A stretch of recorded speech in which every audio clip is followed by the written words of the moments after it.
आज की वीडियो में हम मुख्तलिफ हीट इंजन्स की थर्मल एफिशिएंसी क्या होती है ये डिस्कस करेंगे। अब ये चीज़ तो हमें पहले इस्टेब्लिश कर ली कि थर्मल एफिशिएंसी 100% नहीं हो सकती और कार्नाट इंजन की थर्मल एफिशिएंसी मैक्सिमम होगी। अब इस वीडियो में जो एक्चुअल हीट इंजन्स हैं हम उनके थर्मल एफिशिएंसी की बात कर रहे हैं। तो कार्नाट हीट इंजन की आप किसी भी एक्चुअल हीट इंजन से कंपैरिजन करेंगे तो उसकी थर्मल एफिशिएंसी डेफिनेटली ज़्यादा ही होगी, क्योंकि वो रिवर्सिबल साइकिल है और एक्चुअल हीट इंजन जो हैं ये इरिवर्सिबल होते हैं। पेट्रोल इंजन से बात शुरू करते हैं तो पेट्रोल इंजन की एफिशिएंसी होती है 25%, यानी अगर इसको 100 यूनिट्स ऑफ एनर्जी मिला है तो ये सिर्फ 25 units of energy useful work output में कन्वर्ट करेगा, बाकी जो है वो लॉसेज में लो टेम्परेचर सिंक में चले जाएंगे।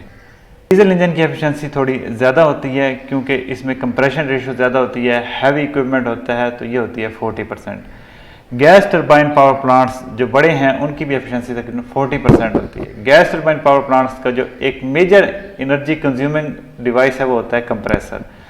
जो gas turbine power plant work produce करती है उसका एक अच्छा खासा फ्रैक्शन कंप्रेसर को ऑपरेट करवाने में चला जाता है।